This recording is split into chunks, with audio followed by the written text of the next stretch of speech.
At the judge's bench, my son claimed he never supported me a single day, with crocodile tears.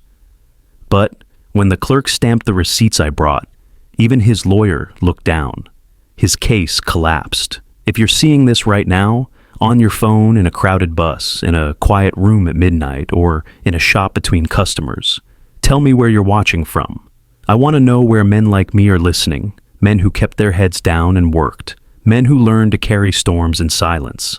I am that kind of man. I sat at the judge's bench with my back straight and my hands folded, and I watched my boy stand 2 steps from the witness box and wipe at his eyes like a theater actor searching for the light. The courtroom smelled of old paper and lemon polish. A ceiling fan turned slowly, clicking once each revolution like the second hand of a tired clock. The lawyer at my son's elbow leaned in and touched his arm, a practice touch, the kind that says, "Cry a little more." "My lord," my son said, voice small and trembling, "he never supported me a single day." The sentence landed with a soft thud, like a fruit gone bad hitting the floor. Somewhere in the back row, someone coughed. I kept my eyes on the judge's wooden nameplate and let the words pass over me the way rain passes over stone. I did not answer. I did not raise my voice. I did not even look at my son, because I have learned that some lies grow taller when you look at them. The judge's eyes shifted to me for a moment, measured, unblinking, then back to my son. I could feel the clerk's gaze on the side of my face, curious, almost sympathetic, as if to say, "Old man, how will you stand against this? If you're watching from a city where the streets are loud with horns, or from a village where water boils on a blue flame before dawn, write it in the comments. Tell me where men like me still tie their laces before the sun rises. Because before this courtroom and these tears, there were years, like pages, each line filled with work, the metal smell of a factory night shift, the sting of soap as I scrubbed oil from my hands so I wouldn't mark his textbooks, the sound of my wife's soft laugh when she saw our boy in the new uniform I worked 3 Sundays to pay for. I can still hear her voice the day the doctor shook his head. "Take care of our boy," she whispered, breath light as ash. I nodded. I did, even when the nights were long and the roof leaked and the doctor's bills folded my back like a paper fan. I did, even when my own stomach went empty and I lied and told the boy I had already eaten. I did, when he needed a bicycle for school, when he wanted the extra tutoring, when graduation called for a suit and shoes that didn't squeak. I did, and I kept the proof the way a man keeps old photographs. Quietly, carefully, without showing off. My son cried again.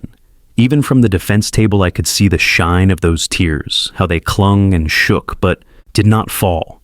He looked at the judge, then at me, a quick glance like a pebble thrown toward a window to see if anyone is home. His wife sat 3 benches back, chin lifted, a thin smile cutting across her face. Her parents had come too, dressed in their neat best, folding their judgment like napkins on their laps. The lawyer cleared his throat and said with solemn weight, "Neglect can be quiet, my lord. It hides in what was never given." He let the words hang, then added, "The boy has suffered years. Years." The word scratched inside me. I leaned back a fraction, hands still joined, and drew one slow breath. A fly tapped against the window pane and gave up. I looked at the judge, an old man like me, lines carved by years of listening, a man who had seen every kind of performance tried in this room. His pen rested on his pad. He waited. I waited with him. Do not think that silence is weakness. Silence is a way of letting your opponent finish building his own gallows. I have always spoken with my hands and my back and my feet. Words I save for when the ground is steady. After my son finished and the lawyer bowed his head and practiced pity, the judge turned to me at last. "Do you have anything to say?"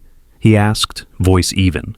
I let my eyes travel to my son, to the softness at the edge of his mouth that still, for a heartbeat, made me remember the child who brought me drawing of a lopsided house with smoke curling out of the roof. I remembered another house, too, a rented room after my wife's funeral, the light bulb humming, me counting notes in piles of 3 to make the school fee. Memory is cruel because it gives you warmth inside the coldest moments, but it also gives you strength. I allowed myself one small smile, the kind you give to yourself in a mirror before a long day. Then I spoke. "Not yet, my lord," I said, my voice flat and steady. "Let the papers speak." My son's lawyer raised an eyebrow, amused. "Papers?" he repeated, as if I had asked the court to listen to birds. My son sniffed, a damp, careful sound. The judge nodded to the clerk. The clerk stood, pushed his chair back with a soft scrape, and approached my table. I slid a brown envelope across the wood. It was thick, edges softened by years of being moved and smoothed and checked. I had brought it in a cloth bag like a lunch carried across town, the same cloth bag I used when I carried my wife's saris to the laundry, when I carried notebooks home from the bookstore, wrapping them to keep them dry in the rain. "Receipts," I said. Just one word. I did not add the rest. Nights worked, breakfast skipped, fevers sweated through. I did not say love. Love is the only thing that doesn't need a witness. The clerk opened the envelope and blinked at the neat stacks, each clipped and labeled in my hand: rent, tuition, uniforms, medical, groceries, exam fees, tutoring. Every month had a date. Every date had a signature. My hands have always been clumsy around delicate things, but I taught myself to write clean for this, trained my pen to behave. The clerk gave a small whistle before he caught himself. Then he carried the first stack to the judge. The judge took it, turned the first receipt over, read the stamp, nodded once. "Proceed," he said. There is a particular sound a stamp makes when it meets paper, a wet kiss with a small thud. It is the sound of something becoming official, the sound of a life being translated into ink. The clerk pressed the first receipt against the pad, lifted, and stamped the top corner with a practiced motion. Thud. A few heads in the room turned. He stamped the next. Thud, then the next. Thud. He passed the stamped receipts to the judge, who stacked them neatly on the bench, face unreadable, eyes sharpening with each new date and signature. I watched, not smiling, not frowning, just breathing. My son watched too. I saw the moment when performance stuttered and calculation tried to push in. He swallowed. His wife touched the chain at her throat as if checking it was still there. You might be watching this from a country where courtrooms smell of carpet and coffee, not paper and polish. It doesn't matter. Truth is the same smell everywhere. The clerk stamped on. Thud, thud, thud. The rhythm crawled under the lawyer's words and settled there. He shifted his weight, cleared his throat, then thought better of it. The judge paused over one receipt, a tutoring payment with the teacher's phone number scrawled in the margin, a number I had copied to call when the first math exam came back with a red line under a slow B. He looked at it, then at my son, and I saw a small change in his gaze, the way a window brightens when a cloud moves. He set it down carefully. The lawyer tried a different tactic. "My lord, documents can be prepared," he said softly, almost kindly. His tone suggested he was protecting the court from deception, that he was the one standing between shadow and light. "Documents can also be kept," the judge replied, voice mild. He gestured to the clerk. "Go on." My son breathed out in a small, frustrated gust. He looked at me again, a quick glance like a hand reaching into a dark drawer for a familiar tool and not finding it. I kept my eyes forward. The clerk stamped tuition ledgers, stamped rent slips, stamped supermarket invoices with the date circled and the note in my hand, for Ethan's shoes, for Ethan's medicines, exam day breakfast. He stamped a receipt for a bicycle shop, the one where I haggled an hour to bring the price down, while my boy ran his fingers along the chrome as if it were a river. He stamped the graduation suit, black, simple, a little too big, because the tailor said the boy would grow into it. The stamp spoke. The stamp did not raise its voice.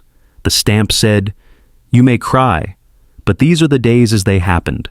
If you're watching from a place where fathers don't often speak, you'll understand why I kept my mouth closed while the room filled with the sound of paper becoming proof." I thought about my wife. On the last night at the hospital, she woke for a minute and asked me to open the window. "I want to feel the air," she said. The night air smelled of rain. She reached for my hand and squeezed once, a squeeze like a signature. That's the last touch I remember.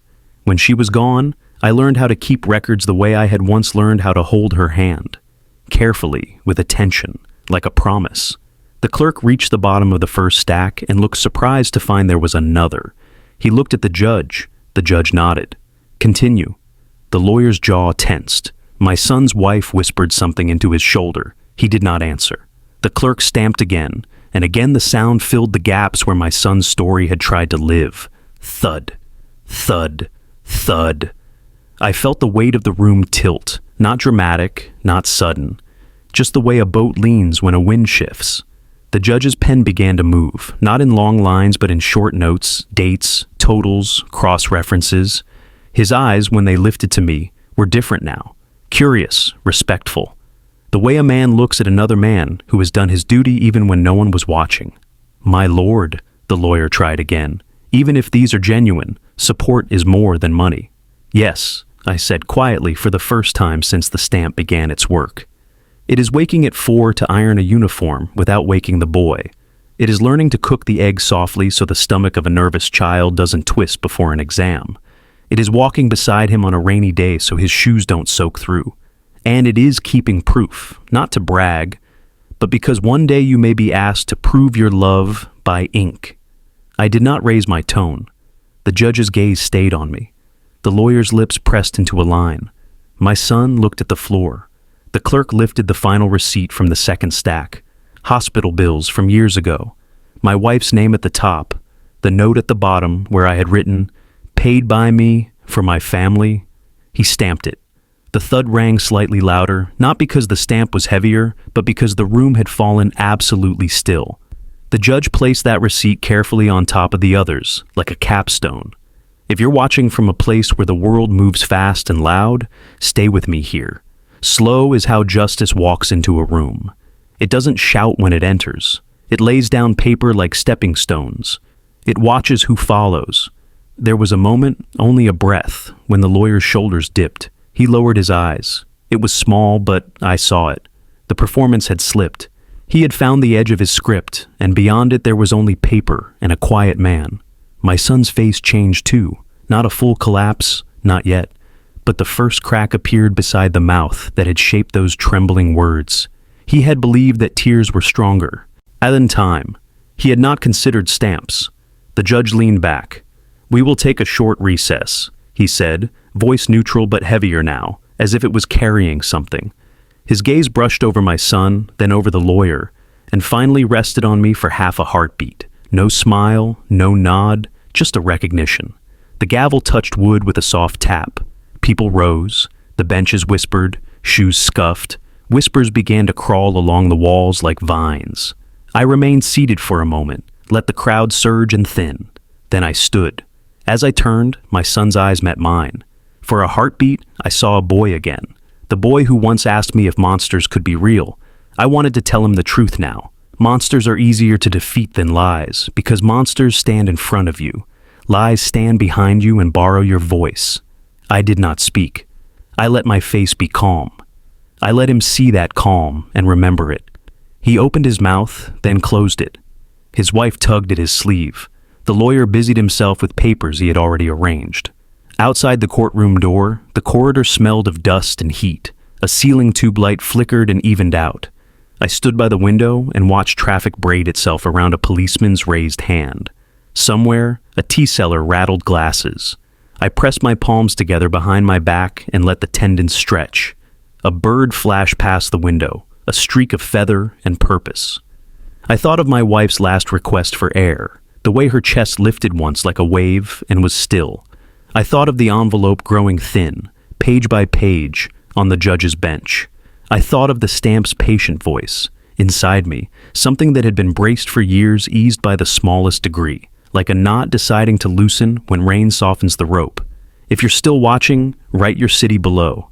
Tell me if you've ever held your tongue and trusted paper. Tell me if you've ever kept a promise so long it grew calluses.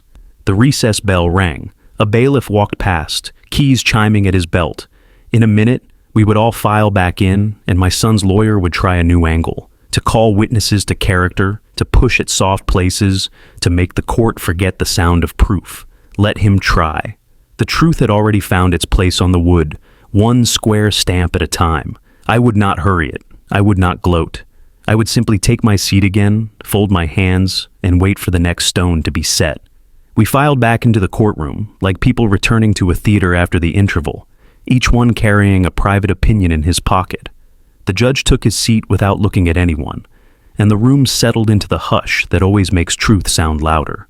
I sat down with my hands folded the same way as before, the same calm, the same steady breath. My son stood a little stiff now, as if his suit had shrunk in the heat. His wife avoided my eyes. The lawyer arranged his papers like a magician, shuffling a tired deck, and decided to try another trick.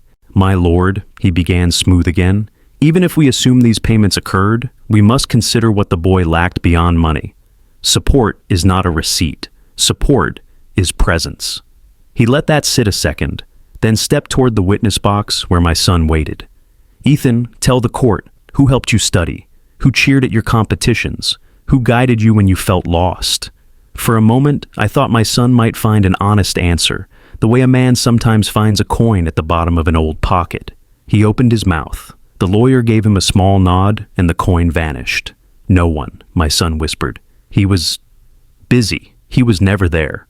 The lie was smaller than the first one, but it stung in a different place. I remembered a schoolyard flooded with afternoon sun and a crowd of boys at the finish line, and my boy running toward me with a silver medal that shone like a moon in his fist. I remembered the way he looked over my shoulder for a second, as if searching for someone, and then looked back at me and smiled because I was there. The medal was hanging from a red ribbon. He slipped it over my neck and laughed. "You wear it," he said. "You ran for me." I can still feel that ribbon on my skin. The judge turned to me. "Do you have witnesses to your presence?" he asked. His tone was neutral, but something in his eyes had warmed. It was not friendship. It was attention. "Papers can speak to time," I said quietly. "But if the court wishes, time can also speak back." I reached into the same cloth bag and took out a small notebook, the cheap kind with a cardboard cover and a blue spine. The clerk took it. "What is this?" the judge asked. "Telephone numbers," I said, simple as that. "Teachers, landlords, the shopkeeper who opened his store at dawn when I forgot his geometry set, and the test was at 8. The neighbor who watched him for an hour when I ran for the doctor. You may call any you like." The lawyer smiled, amused again. "My lord, we cannot turn this hearing into a telephone directory." The judge didn't smile. "We can, however, seek clarity." He looked at the clerk. "Pick one at random, call now, put it on speaker." The clerk glanced at the list, jabbed his finger down without ceremony, and dialed the number. The phone rang with that ordinary sound that undercuts drama. "Yes?" a woman answered, her voice bright and alert even through the old courtroom speaker. "This is Mrs. Patel." "Madam," the judge said, "this is the district court. We are calling about a former student of yours, Ethan." A pause. "Did you teach him mathematics?" "I did," she said at once. "Tall boy, polite, struggled with fractions, improved later." "Do you recall his father?" the judge asked. "Of course," she said before the question finished. "The father came every month, paid on time, never bargained, waited outside during class, sometimes reading a newspaper. He never actually turned. If I finished late, he would thank me as if I had cooked a meal." She laughed, and the sound cut through the wood and paper like a warm knife. "He used to bring a small tin of sweets on exam days, for the whole class. Said it was his way of keeping his son from feeling alone." The lawyer looked down. My son looked at his shoes. The judge nodded to the clerk to end the call. "Thank you, madam," he said. The line clicked off. The judge glanced at me, then at the list. "One more," he said. This time the clerk called the bicycle shop. "Yes," the man said, gruff. "I remember. The father bargained hard, then pressed a little extra into my hand and said to keep the seat high. The boy will grow fast." Another call, the neighbor. "He asked me to keep an eye on the boy when his wife was ill. He never left him longer than it took to get the medicine." Another call, the landlord of that small place with peeling paint. "He paid 3 months at a time when he could, so the boy would not see us knock." None of them were long. They didn't need to be. Truth is often short because it doesn't have to dress up. The lawyer cleared his throat. "My lord, with respect, these are warm recollections, not legal proof." "And yet," the judge said softly, "they are either consistent or the talk of a village paid very well." He let that hang and then turned to me. "Do you have anything else?" "I did, but not for now. I thought of patience the way I think of winter mornings, cold, necessary, and better if you move slowly." "My lord," I said, "the boy says I was not there, Perhaps he does not remember what it looks like when someone is there in the quiet way. I looked at my son and spoke in that flat voice that has always made him listen even when he pretended not to. Presence is sometimes a chair pulled up beside your bed when you are sleeping, so that the cough doesn't scare you alone. It is a man learning how to tie a tie from a mirror and then teaching you in that same mirror on your graduation day. It is ironing a shirt on the floor because the ironing board broke and the shop was closed. You do not remember? I did not wait for his answer. The court will remember the stamp. Let the rest be between you and your pillow. His eyes flickered. A memory can make a man blink even when he wants to keep staring. The lawyer abandoned the warmth angle and reached for ice.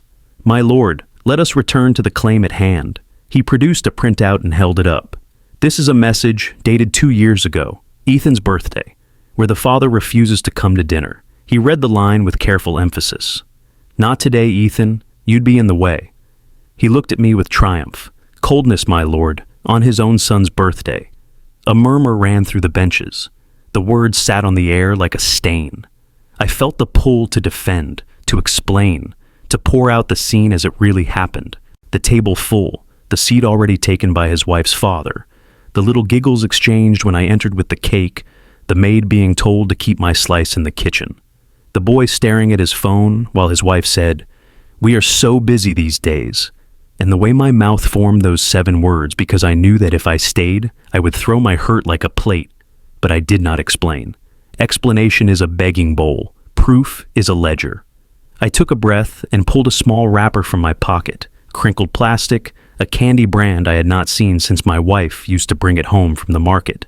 I bought this the same day, I said, from the corner shop after I left the house. The shopkeeper writes the buyer's name on credit. He wrote mine. The book is with him. The date will match the message. I looked at the lawyer. You can call him too. He will tell you I asked for a handful to give to the watchman's children downstairs because I would not be cutting cake. I lifted my eyes to the judge. I did not go because I was not wanted. I did not make a scene because I do not break furniture to prove I am a man. The judge's mouth tightened, then softened. Let us not wander into habit, he said to the lawyer. We are here about support. We have heard evidence of financial and practical support.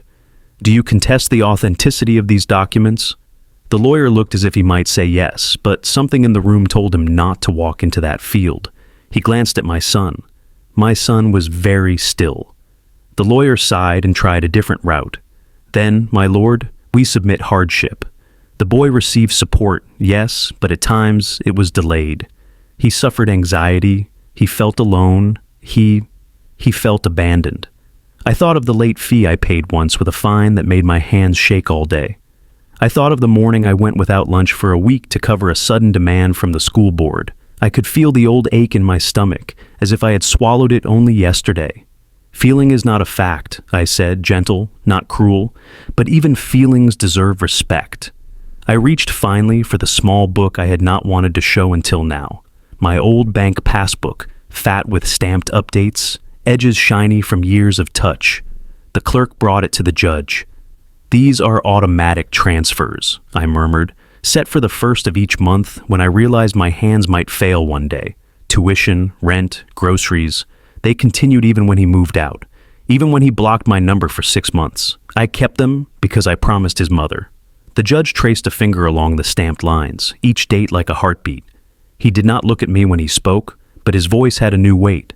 Automatic, he repeated. For how long? 4 years, I said, until he married. After that, at his request, I changed the grocery transfer to his wife's account, because she said she had a better system for discounts. The lawyer's pen slipped and clicked against the table. It made a small, sharp sound that cut his argument like thread. The judge closed the passbook and set it down gently, as if it were something alive that might bruise. His eyes traveled to my son, and he asked very softly the question that undid the performance more cleanly than any speech. Ethan, why did you never mention these transfers? My son opened his mouth, then closed it. His wife shifted in her seat and looked at the floor as if she hoped to find an answer in the pattern of the tiles. The lawyer took a breath, the kind one takes before stepping into cold water. My lord, the boy assumed those were repayments or guilt money. Assumed, the judge repeated, and the word didn't like the space it was sitting in. Did you ask? He didn't wait for the answer. Number? Of course not. A bailiff brought in 3 glasses of water and set one by the judge, one by the lawyer, and one at my table. I didn't touch mine. My mouth was dry, but I wanted the dryness. It kept me from saying too much. I looked at my son and saw, for the first time that day, not calculation or performance, but confusion. Not at the facts. Facts were now stacked too high to argue with. But at the old shape of the story he had told himself. He had always needed the tale where he was the boy who made it alone. It made him feel large. He did not see how my hands under the table held the legs steady while he ate. The judge folded his hands. "We will hear closing statements tomorrow," he said, drawing the day toward its end with the calm of a man who has watched storms pass and knows how to name the weather. "Before we adjourn, I have one directive." He turned to the clerk. "Please obtain certified copies from the bank for the transfers listed. Also, issue notices to the school and the landlord for verification of receipt. Summon 2 of the called numbers as witnesses if necessary." He glanced at me. "Do you object, sir?" I shook my head once. "Let the papers walk by themselves," I said. He nodded. "Very well. Court is adjourned for today." The gavel touched wood again, and this time the sound felt like a hand placing a gentle weight on the table, not like a blow. People stood, benches creaked, the soft rush of bodies moved toward the doors. My son remained where he was for a moment, as if his shoes were stuck. His lawyer touched his elbow. His wife leaned forward and whispered, too loudly for a whisper, "It's not over." Her voice was bright and thin like foil. She believed in momentum. She did not understand gravity. I walked out slowly, not from weakness, but because walking slowly is the way to make sure your feet remember the ground. In the corridor, I paused again by the same window and looked down at the street. Light had shifted. Everything was edged with the soft gold of late afternoon. A boy on a scooter threaded traffic, his backpack bouncing. I watched him disappear and thought of my son years ago, pedaling so fast his hair stuck to his forehead, turning to see if I was watching from the gate. I had raised my hand then, and he had waved back, a small salute that meant everything. That memory sat beside the courtroom's evidence like a candle beside a ledger. One warms, the other proves. You need both to see the whole room. I didn't go home. I walked instead to the park across from the court and sat on a bench where pigeons came in soft steps to see if I had food. I did not. I have learned not to carry crumbs. I watched the swing set creak under a toddler and her grandfather, the old man giving the gentlest pushes, careful as a surgeon. I could almost hear my wife's voice in that moment, not as a ghost, but as a habit, her way of speaking woven into my thinking. "You did well, but don't wound him for winning," she would have said. "Let the truth do the cutting." I closed my eyes and let the day run through me like a film I wasn't acting in anymore. I saw the clerk's hand, steady with the stamp. I heard the thud, thud, thud. I saw the lawyer's eyes drop at last when the transfers appeared. I saw my son's face loosen, as if a knot had lost interest. And under all of it, I felt the slow roll of something else moving forward, something I had not yet shown. Not money, not transfers, not receipts. Something older and heavier, a promise folded into a document the day my wife died, a document I had sealed because timing matters. You do not reveal your map until someone claims the ocean is theirs. As the sun lowered, the park changed color, and the pigeons lost interest in me. I opened my eyes. The day would end, and tomorrow we would return.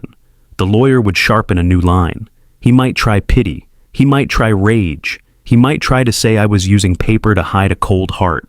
Let him try. I would not attack. I would not defend. I would do what I have always done when the world tries to pull me into noise. I would speak once, cleanly, and let the echo work. On my way back to the bus stand, I passed the small temple with the chipped steps where my wife used to leave 2 marigolds on festival days. I stopped and placed a coin in the donation box, a habit learned from her, not because I believe coins change fate, but because giving reminds your hands what they're good for. A stray dog lifted its head, decided I had nothing edible, and slept again. The evening breeze came up, carrying the smell of frying onions from a vendor on the corner.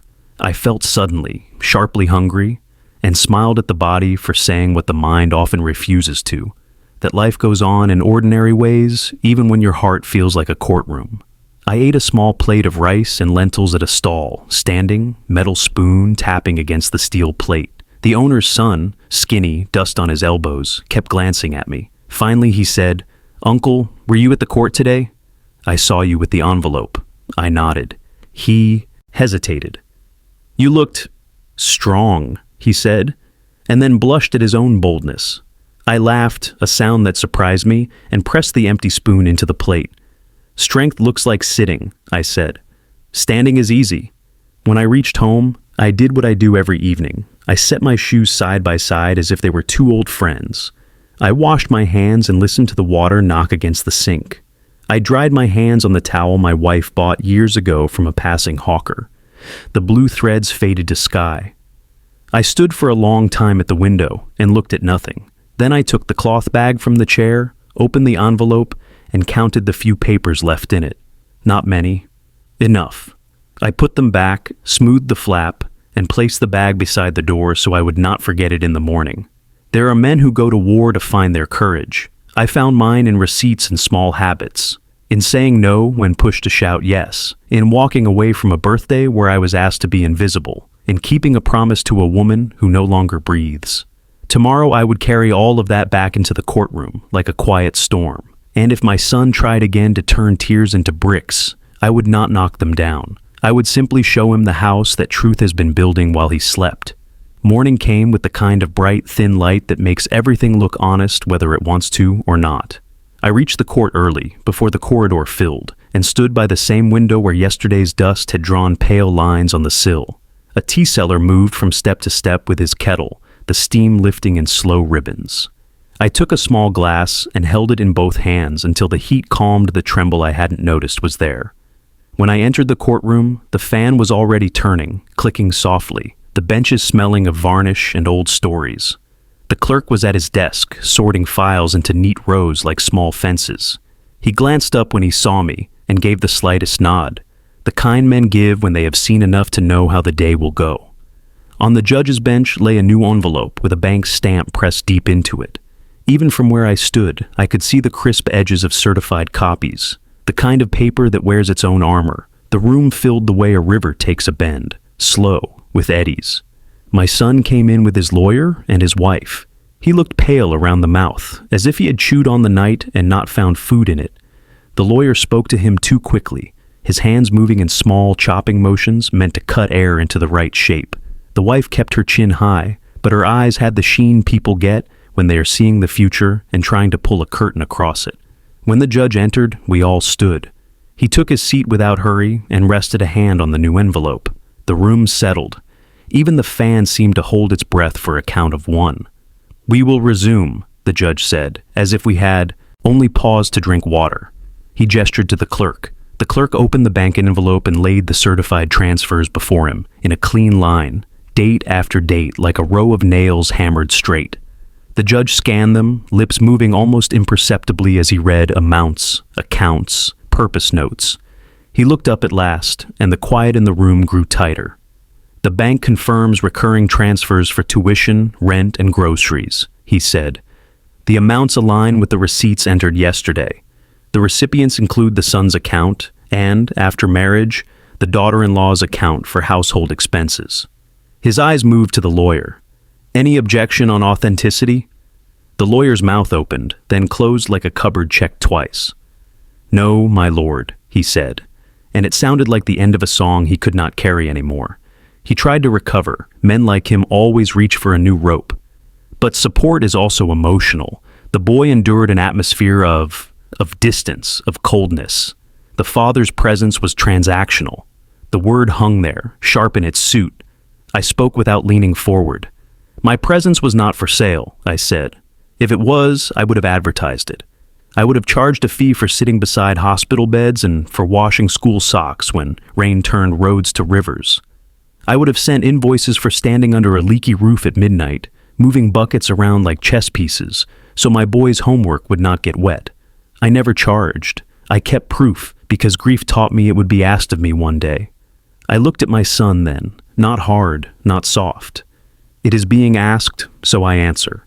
The judge lifted a hand, gentle, and the words settled. He turned to the clerk. We will hear from 2 verifications requested yesterday. The door opened, and a man in a simple tie entered, carrying a folder that had been handled so many times it had become obedient. He was the school's bursar. He took the stand, swore simply, and spoke in the precise language of people who balance more than numbers. The fees were paid on time in the father's name, he said.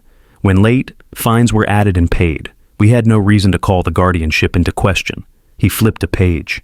I have receipts issued by the school matching the father's copies. He handed them over. The clerk stapled them to our stack, and the sound of the metal teeth biting down felt like something closing that had been left open too long. Next came the landlord from the peeling paint days, his shirt ironed hard enough to shine at the seams. He held himself straight, like a man who understands paperwork as a kind of dignity.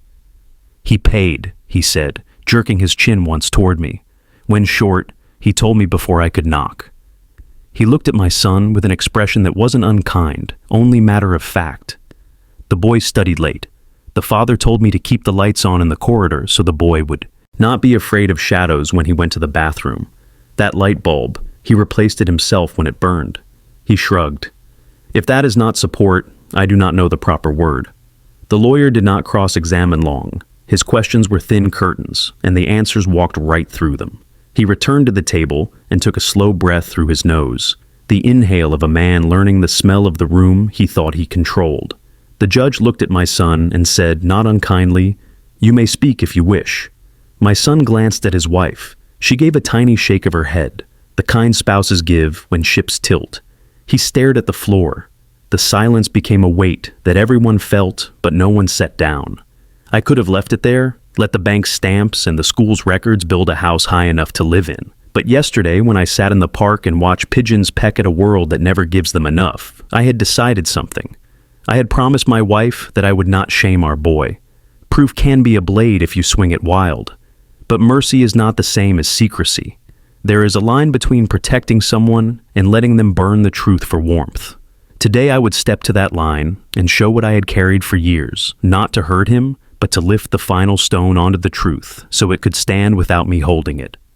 "My lord," I said, "there is one more document I want the court to see. I have kept it sealed out of respect for my son and for my wife.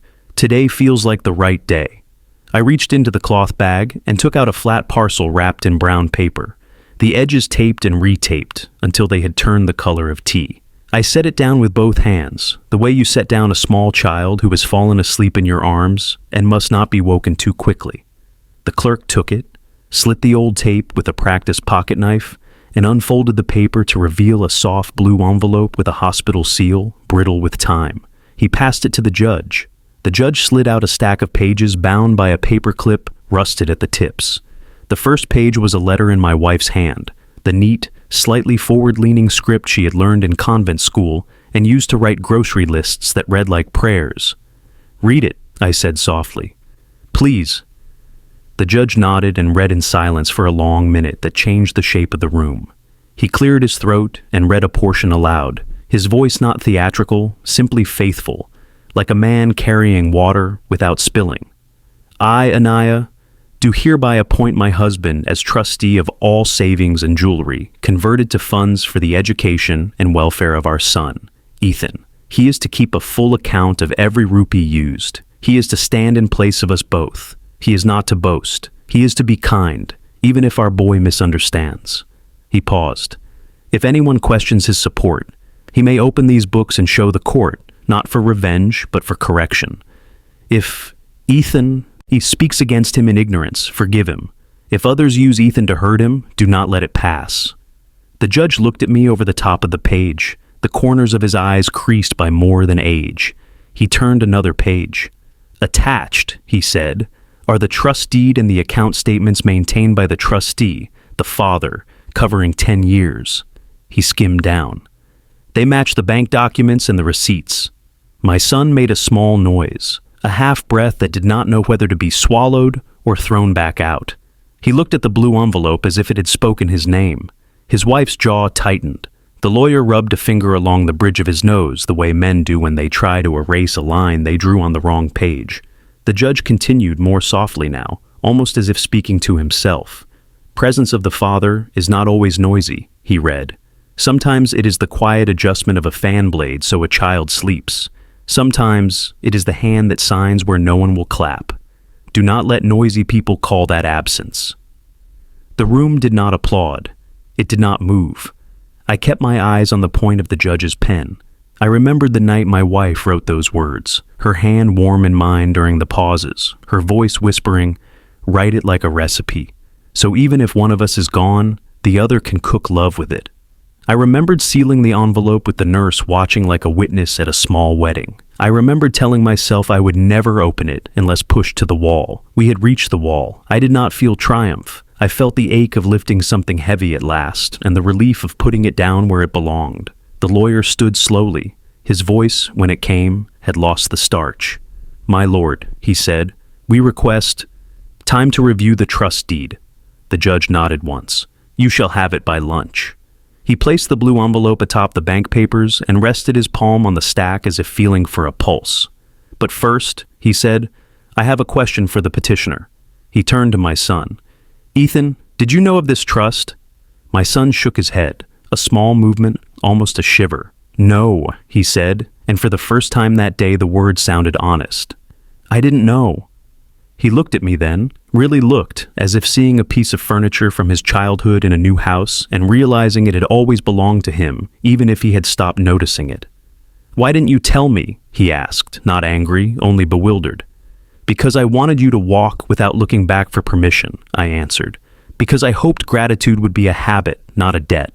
I let my voice flatten, the way it does when I need it to carry straight. "And because your mother asked me not to boast." I couldn't stop a small break in the tone on that last sentence. It was a hairline crack, but it ran through everything. The judge exhaled through his nose and looked at the lawyer. "Do you intend to proceed with the claim that your client received no support?" The lawyer stared at the blue envelope, at the signatures that had aged without smudging, at the bank's hard truth, at the school's neat receipts, at the landlord's stubborn memory. He shook his head, a movement so slight it might have been a breath. "No, my lord," he said. His eyes dropped to the table. Beside him, my son's wife pressed her fingers into her thigh until the knuckles went white. She understood collapse better than he did. She had built it. The judge did not smile. Judges do not celebrate. They record. "We will still hear the matter of costs and any damages due," he said evenly. "And we will address the question of false testimony." My son flinched. His lawyer said too quickly, "My lord, the boy was misled by emotion." The judge lifted a hand and let it fall, a small movement like a leaf deciding which branch to belong to. "Emotion is not an exoneration when it walks into court dressed as fact," he said, "but we will weigh intention." We broke for lunch. The courtroom released us in a hush that felt complicated. In the corridor, the lawyer asked for a private word. I nodded and followed him into a narrow side room where a dusty portrait of a man in a judge's robe watched us from a wall tilted a degree off true. The lawyer's voice had changed. It came through a human throat now, not a performance rope. "Sir," he said, "I will advise my client to withdraw. I will also advise him to apologize." He cleared his throat. "I am sorry myself. I took a case I should have looked at longer." He didn't ask for forgiveness. He didn't need to. He had said the right thing the right way. "Do your advising," I said. "The rest is between a son and his shadow." When I stepped back into the corridor, my son and his wife stood near the stairs.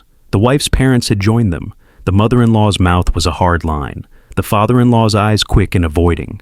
My son's wife began to speak, her voice sweet with warning, but my son put up a hand and she fell silent, surprised by the gesture she had not taught him. He turned to me. "Dad," he said, and the word stumbled as if it had not been used in a while and needed to remember how to fit in the mouth. He stopped. He tried again. "I didn't know about any of this." His eyes went to the blue envelope in the clerk's hand through the courtroom door, as if it were a living thing that might walk away. "Why didn't you—" He caught himself, because I had already answered that question.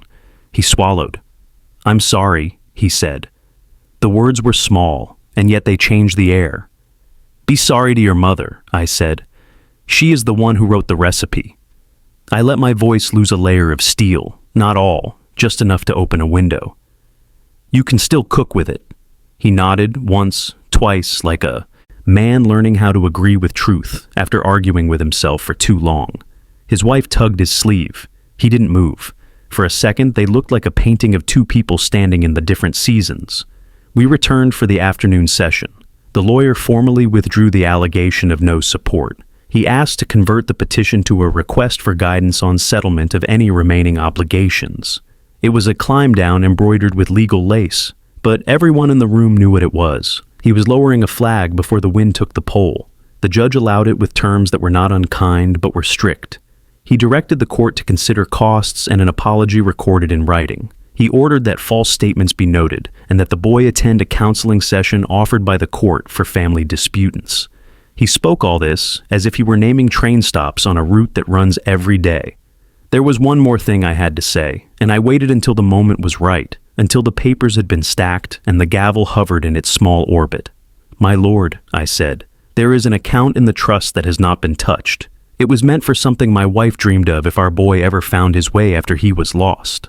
I took from the cloth bag a small key, dull and heavy, the kind that clicks like memory when it meets the right lock, a fixed deposit maturing this month. It was to be used for a start, business or home, whichever was built with clean hands. I didn't look at my son when I said the next part.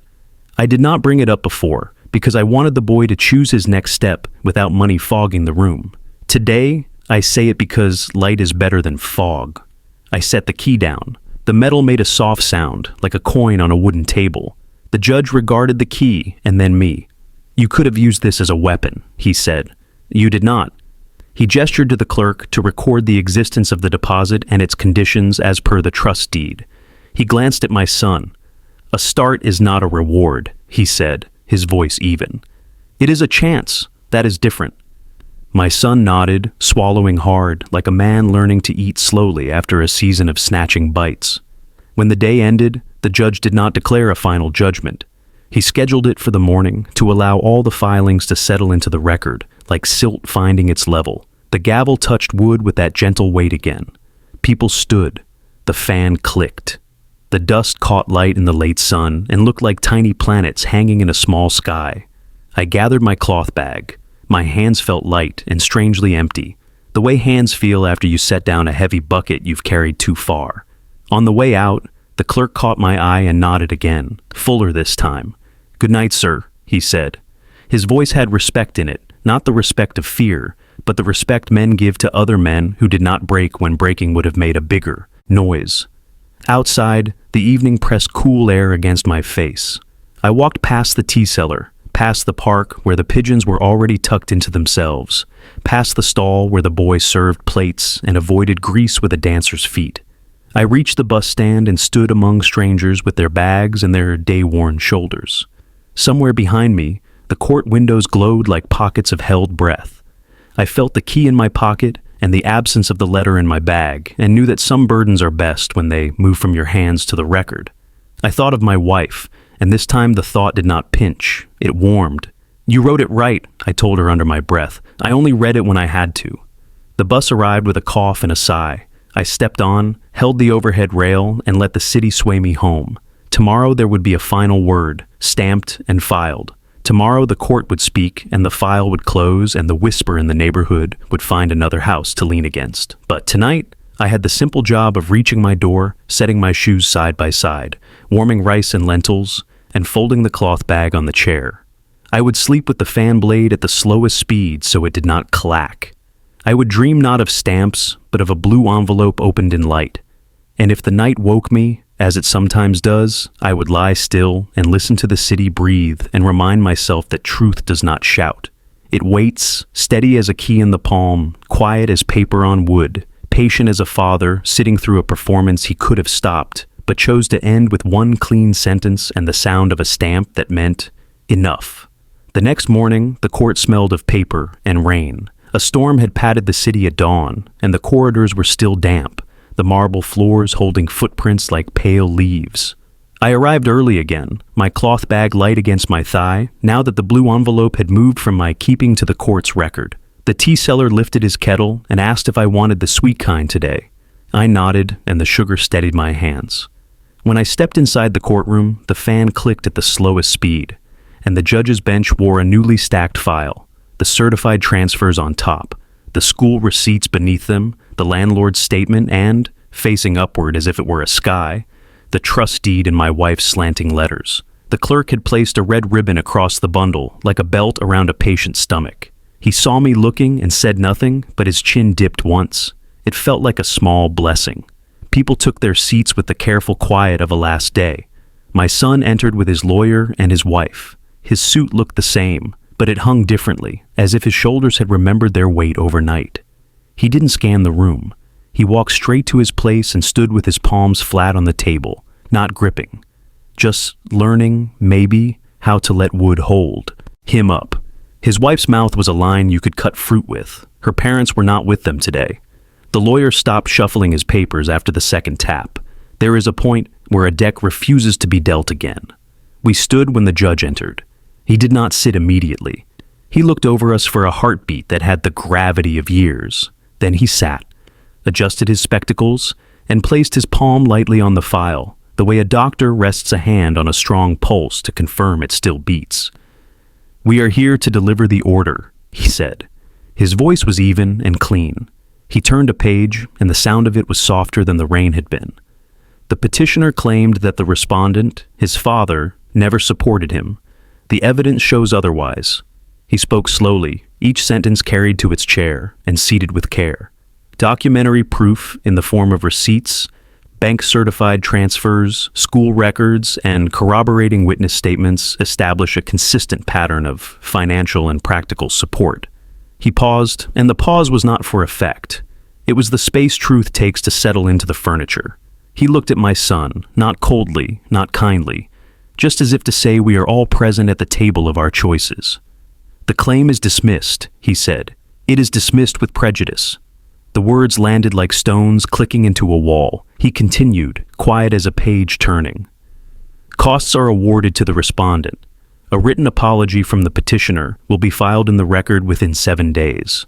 The court recommends and will order attendance of the petitioner at family counseling. False testimony is noted. In light of mitigating factors and the respondent's own position, punitive action is not imposed. Let this be correction, not ruin." The clerk reached for the stamp. That sound again. A soft thud that means something now belongs to time. He stamped the first page of the order, his wrist steady. Thud. He stamped the page with the list of transfers and the bank's seal, aligning the edges with the neatness of a man who respects lines. Thud. He stamped the trust deed's copy, and I felt my wife's handwriting travel through the wood to my bones. Thud. With each touch, a piece of the room stopped hovering and sat down. My son's lawyer lowered his eyes at that first thud, and kept them lowered while the clerk worked, exactly as the title would have promised, if a title could be heard. He did not perform shame. He accepted the room's weather. My son looked once at me then, a quick look, and there was no anger in it. Only a quiet question that had nothing to do with law. What do we do with what we have learned? I did not answer with words. I let my face be as it had been yesterday, still respectful, neither gloating nor bent. He gave the smallest nod, as if he had read it correctly. We go on. The judge signed his name, slow and careful, and lifted his eyes. The court also records the existence of a fixed deposit, held under the trust deed, maturing this month, intended for a lawful start by the petitioner, subject to conditions. His gaze moved from the file to my son. You will not treat this as a trophy. You will treat it as an opportunity accompanied by duty. He shifted his eyes to me. Do you wish to add any condition beyond the deed? It would have been easy to lace the moment with commands. Easy to say weekly dinners, dutiful visits, public apologies, a seat left empty for me at his table, like a crown that could not be removed. But love taught me something law does not need to learn. Compulsion paints gratitude with an ugly color. I shook my head. No, my lord. The deed stands as my wife wrote it. Clean hands, clean start. I let a breath go. And a clean mouth. If he cannot speak of me with respect, he can be silent. Silence is also a kind of respect. The judge's mouth took on that shape it had yesterday. The one that suggests the man agrees but will not say so, because robes are meant to be weather, not wind. Very well, he said. He nodded to the clerk. The clerk lifted another sheet, stamped it, and the red ribbon across the file looked like it smiled, just a little, without moving. We sat. People began to exhale. You could feel the room shift from judgment to life. Feet adjusted, pens were capped, the fan resumed its small click. The judge rose to leave, but he paused and spoke, not with the weight of the bench, but with the weight of age. I have been in this chair long enough to see performances of suffering and silence of endurance, he said. This room is not a stage. It is a ledger. If your life has been noisy, learn quietness. If your life has been quiet, do not be ashamed when it speaks. He nodded once to no one in particular and stepped away. The bailiff called, "Court," and we were released into the corridor where the rain smell had loosened the dust. The lawyer approached me first. He took off his spectacles and cleaned them on his handkerchief as if the lenses had been responsible for yesterday's case. "Sir," he said, "I will file the apology today." His voice had a texture now, not just surface. "I wish you a good afternoon." It was a small sentence, but it carried its own weight. I inclined my head. "You did your job when you stepped back," I said. "That is also a kind of work not everyone knows how to do." My son and his wife stood near the window, where the watery light made their faces look younger and more tired. She spoke first, a thin smile stuck to her mouth. "We will talk later," she told him, not looking at me. "We have things to decide." He lifted his hand, same as yesterday, and the gesture stopped her words as if they had bumped into glass. He turned to me. For a second he did not know which way to start. Then he found it. "Dad," he said, and this time the word did not stumble. It stepped into the air and owned its shape. "I'll file the apology, myself." He swallowed and tried to smile. "I'll write it properly." He glanced at his wife and then back at me. "I'm going to the counseling," he added, and he didn't sound punished. He sounded like a man choosing a road that does not promise soft ground, but does promise ground. "Counseling is not a cap in the hand," I said. "It's a map. Take a pencil." He nodded. He looked down at his shoes and spoke to them. "I told myself a story," he said. "It made me feel big. It made you small. It was easier than seeing the real." He looked up again, and his eyes had that wetness honest men do not hide. "I don't know how to fix years in a week." "By not chasing them," I said. "Walk, the road will catch up." I kept my voice flat, steady. I have learned that if you add warm sugar to a hot lesson, it burns later. And leave some space for quiet. Quiet will teach you more than the friends who clap at your complaints. His wife shifted, feeling the earth move under a house she had decorated. "You're not moving back in," she said quickly. Perhaps to him, perhaps to me, perhaps to the air. "We need to think about us." Her eyes were sharp, but there was fear in them. The fear of a person who has learned to live on the scaffolding of a narrative and has just heard the last nail fall out. My son looked at her and then at me.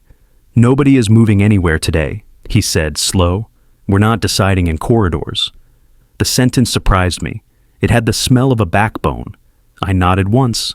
The small blessing I had received from the clerk passed forward without ceremony. "Decide at a table," I said. "Tables remember who raised them." I left them by the window to argue softly with time. Outside, the city was wet and forgiving. Buses hissed as they pulled from the curb. Street dogs shook off the rain and trotted with dignity. The tea seller had moved to the corner near the iron gate, and the steam from his kettle was like a patient ghost, interested in nothing but the next breath. I walked to him and asked for another glass. He poured and said, as if telling me the temperature, "It went well." I shrugged one shoulder. "It went true," I said. He smiled, eyes disappearing into creases. "That is the kind of well that doesn't leak." I took my tea to the low wall and watched a group of law students cross the road, their new black coats shining wet, their laughter too loud, as right as rain. One of them glanced at me, recognition flickering. Maybe he had been in the gallery, maybe he had heard the stamp. He raised his hand in a small salute and kept walking. I thought of my own boy in his graduation suit, the ribbon around my neck, the way he had said, "You wear it, you ran for me." Memory is a generous thief. It steals pain first if you let it. The bus ride home was slow because the roads were clotted with puddles that refused to choose a side. I stood and held the rail and watched. The city move around its obstacles without complaint. When I reached my lane, the smell of wet earth and cumin came up from the ground like a welcome. I climbed the stairs and opened my door. The room was the same as yesterday, as last month, as the first night I slept alone. 2 chairs, a small table, the fan, the window with the view of a peepal tree that makes its own weather. I set my shoes side by side, rinsed my hands, and spread my towel to dry where the breeze could lift it. Then I took out the cloth bag and placed it on the table. I did not open it. There was nothing in it I needed now, except the habit of carrying it. I made rice and lentils and cut an onion the way my wife had shown me. Thin arcs, a little salt on them to draw the sting. I ate slowly, a man learning again that food is not a race. After, I washed the plate and left it to dry. I sat. The quiet in the room was not empty. It was full of small sounds, the tick of the cooling gas burner, the soft rub of the towel in the breeze, the far-off horn that always blows twice when the late bus reaches the main road. I closed my eyes, and my wife's last words came not like a command now, but like a lullaby. Take care of our boy. Stand in place of us both. Be kind even when he does not understand. Kindness, I have learned, is not letting a lie walk across your floor in clean shoes. Kindness is opening the door and asking it to leave, then mopping the footprint without telling the neighborhood you had dirt inside. The court had done the first part. The second would be mine. I would not repeat today's story at the corner shop. I would not let the stall boy tell it for me. I would not make a crown out of a stamp. The paper would live in the file and in my bones and in my son's throat, if he had the courage to swallow it and speak differently tomorrow. As dusk thickened, my phone rang. The number was unknown. I answered. A young voice cleared its throat. Sir, this is from the counseling office attached to the court. We have a session open tomorrow evening. Shall I put your son's name? I smiled before I could stop myself. Put it, I said, and put mine for the first 10 minutes. The counselor hesitated. You don't need to attend, sir. I know, I said. I am not attending. I am opening the door. After the call, I stood by the window and watched the peepal tree decide which leaves to let go in the evening wind. They fell in a quiet that made room for thought. I took the key from my pocket, the fixed deposit's dull metal, warm now from body heat, and turned it in my fingers. I spoke to the room, to the tree, to a woman who was not in the chair but would always be in the space behind it. I will give him the key, I said. Not today, not as a prize, as a tool. He must pick the lock himself. Before sleeping, I opened the cupboard and took down the box where I keep letters that do not fade. The top one was my wife's handwriting on a cheap, brown envelope, a list of festival groceries inside, jaggery, cardamom, ghee, and a small, don't forget sweets for the neighbor's boy. I smiled. I slid the envelope back and closed the box. I lay on the bed with my hands on my chest the way men lie when they are measuring the day against the heart and checking if both are honest. Rain began again, light, like practice. In the dark, I saw the courtroom in my mind with the light on the bench and the bank paper's hard edges and the blue of the hospital envelope like morning sky. I heard the stamp, thud, thud, thud. I heard the judge's even voice saying, dismissed with prejudice. I saw the lawyer's head, bowed not to me, but to the truth. I saw my son's mouth shape the word dad without rehearsal, and behind it all, the neat forward-leaning script of a woman who had written us a way through grief and duty and pride. She had written a recipe for love that doesn't perform. I had followed it clumsily sometimes, perfectly others, faithfully always. Today the court had tasted it and found it true. I slept then, not like a man who has won, but like a man whose load has been lifted from the wrong shoulder and placed on the right one. It is still a load. It is carried better now. Tomorrow would bring ordinary things, work, the bus, the tea cellar, perhaps a call from my son with too many pauses between his words. Tomorrow might bring a visit from him without his wife, or with her, or a silence that was not hostile but careful. I could live with any of that. The story had stopped being a performance and had become a ledger entry. It would not need me to clap or cry. It would need me to keep doing what I have always done. Sit when sitting is strength, stand when standing is required, speak once, cleanly, and let the stamp do the rest.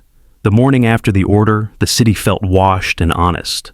I woke before the light and boiled tea the way my wife used to, letting the leaves roll once before the water went black and right. I folded the towel on the back of the chair, checked the fan blade out of habit, and put on the same clean shirt I had worn for the last day of school when Ethan was small. The cloth bag hung from the nail near the door. It was lighter now, but I took it anyway. Habit is a kind of rail when the road is new. Outside, the peepal tree was still shaking rain from its leaves, and the street dogs were trotting in pairs as if they had made peace with the weather. I walked to the bus stop with my shoulders open. I was not going to court for a fight. I was going to close a door without slamming it. At the court building, the corridor had the damp shine that makes shoe steps sound younger. The clerk saw me and lifted a hand. "The written apology will be filed today," he said. "The lawyer brought a draft for your view." He handed me a single page, white and simple. I stood by the window and read it. It did not try to defend. It did not use big words to hide small. Courage. It said, in a hand I knew from school notebooks, that a son had spoken wrong, that his father had supported him in money and in care, that he regretted bringing a false claim, that he would attend counseling, that he would repair what could be repaired. There was a line near the end that made my hand tighten on the paper. I confused quiet with absence. I did not smile. I only nodded and gave the sheet back. "Stamp it," I said. "Let the paper keep him honest when the day turns long." We went to the filing counter together. The clerk fed the paper under the stamp like a baker sliding bread into an oven. The sound came, soft, sure, a kiss with a thud, and the ink sat there in the corner like a square of calm. The lawyer stood beside me with his eyes lowered, not to act, but because some rooms teach the head to bow. "Thank you," he said, and those two words were enough. The clerk tied the ribbon across the fresh file and set it on the shelf. There is a dignity in shelves that hold truth. They do not speak. They do not gossip. They carry weight without bending. In the afternoon, I took a rickshaw across town to the counseling office in a building that smelled of disinfectant and chalk. The receptionist had the same bright politeness all such places teach, the kind that lets shame enter without scraping its knees. Ethan arrived a minute after me. He had come alone. He looked at the clock, then at me, and then at the floor, and finally at the door to the counseling room. "You don't have to come in," he said, voice low. "I know," I told him. "I asked for 10 minutes, then I'll wait outside and let you do the work." He nodded, and we went in when the counselor opened the door. She was a woman with hair pulled back and eyes that did not flinch. She shook our hands and said the rules in a voice like a level on a wall. We would speak plainly. We would not perform. We would name what we felt without throwing it like stones. She asked Ethan to speak first. He swallowed, then began. He talked not like a man in court, but like a boy in a kitchen at midnight. He said he had told himself that loneliness was proof of neglect, because it was easier to be angry than to be grateful. He said he had borrowed strength from people who liked to see a rift, and he had paid them back with stories. He said he had been afraid to look at the work it takes to be a man because work is slow and applause is fast. "I wanted a shortcut," he said, and the words were small and true. He did not cry. His eyes shone, but he let them shine without using them.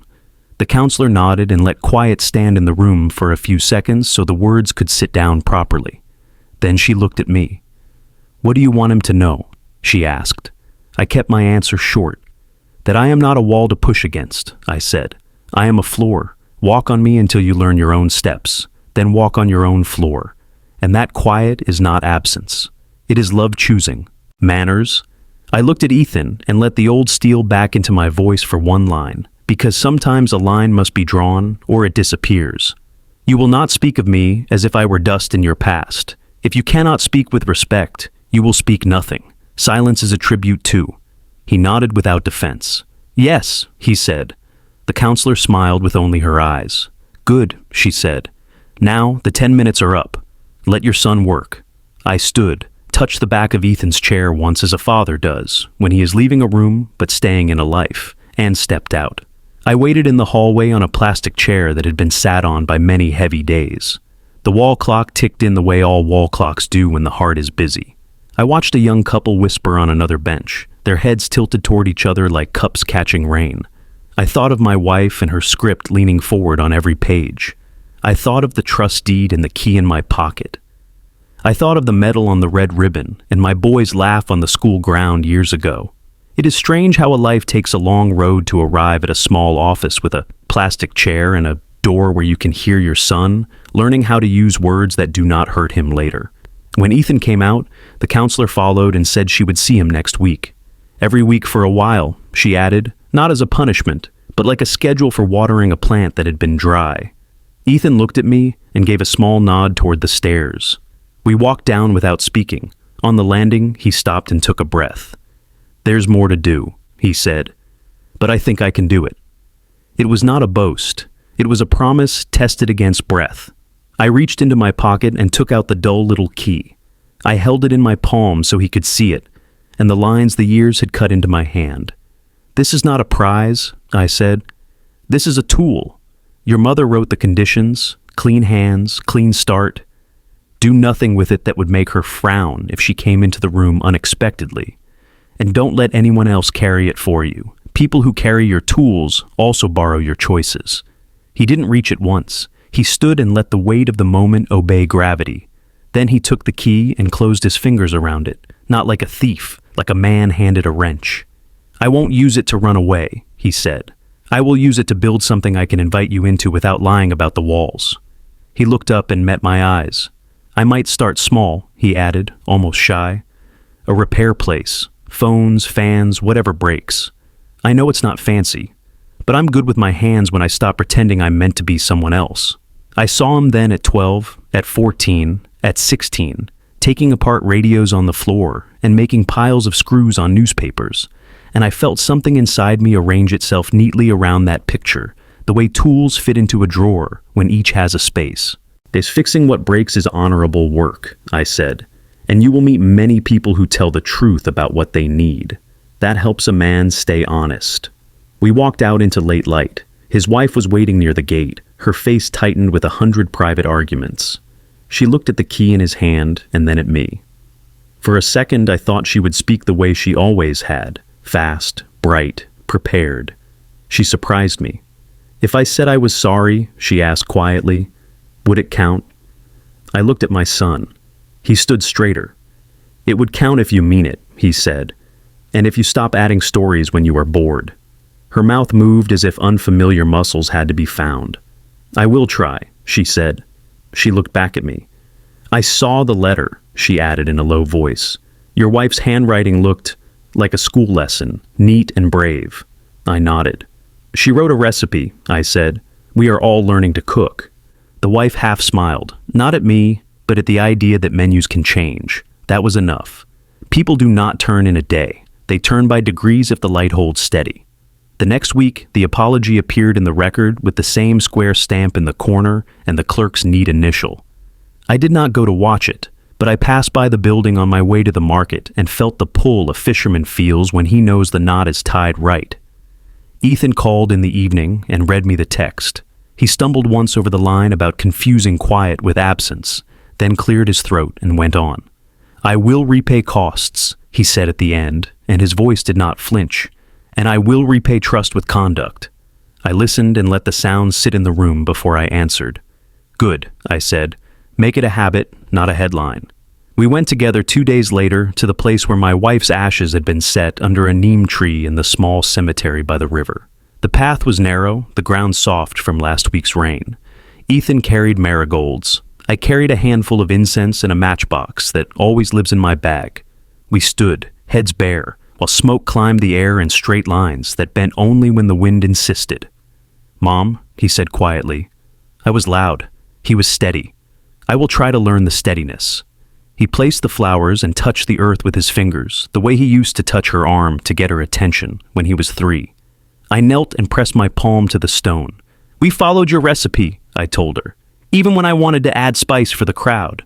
The leaves moved and I heard nothing, which is how approval sounds when the dead give it.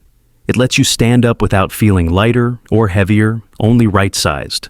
On our way back, we stopped by the little market where the bicycle shop owner still fixed punctures with hands black from rubber. He recognized Ethan and laughed, a short, surprised bark that came from his chest. "Tall now," he said. "Do you still ride fast?" Ethan smiled like a new boy. "Not so fast," he said. "I'm learning to go slow." The shopkeeper nodded as if slow were a brand of tire he recommended. He looked at me. "You still bargain?" he joked. "Always," I said. "But I pay extra when the seat must be high." We all laughed, and for a moment the years in between sat on the bench like old men who had found shade again. I will not pretend the days after were all clean lines. Some mornings, I woke with the old tightness in my jaw and had to unclench it on purpose. Some afternoons I wanted to tell the tea seller the whole story and listened to his agreement like medicine. I did not. I cooked, I worked, I visited the counseling office once to sit in the lobby and read a newspaper. I did not turn. I watched Ethan walk in and out on time. I didn't count the minutes. I did not ask him to report. Trust is not an hourly wage. It is a salary paid in steady behavior. He sent me a photo of a small sign he was painting for a shop front. Ethan repairs. Phones, fans, honest work. He asked me if the last two words were too much. No, I texted back after squinting at the letters in the evening light. Let people know what you are selling. A week later, he came over with a box. He put it on the table and pushed it toward me. Inside, under old newspaper, I found the silver medal on the red ribbon. The ribbon had faded into a shy color, but the metal still caught the room's slow light. He lifted it out and held it for a second, as if feeling if it was heavy enough to matter. Then he set it down and looked at me. You wear it, he said, soft and steady. You ran for me. The sentence was the same as before, but it had learned to live in a grown man's mouth. I picked up the ribbon and felt the old weight settle on my skin, and I felt something else, like a knot remembering it was a bow first. We'll hang it near the window, I said, where the light can touch it for both of us. If you are still with me, reading on your phone in the back of a bus, or at a small table after a long shift, or in a quiet room where your own father's tools wait in a bag, tell me where you are. Write the city, the village, the street, the bus route, the hour. If this made you remember a man who worked quietly for you, speak his name below so the room can hear it. If you kept receipts no one ever asked for, share this with someone who thinks paper is less than tears. If you were a son who told yourself a story because it made the mirror easy, send this to your mirror too. Like it if the stamp meant something to you. Share it if you know a clerk who keeps his wrist steady and a judge who keeps his voice even. Comment if you have learned late that truth does not raise its voice. It raises evidence. Families do not take what's yours and tell you you're not welcome. Real families make a chair and say, sit. We will figure it out. Tell me where you're watching. From, tell me if you have ever let silence do the talking and watched a case collapse on its own, then pass it on so another father with a cloth bag and clean hands knows he is not alone.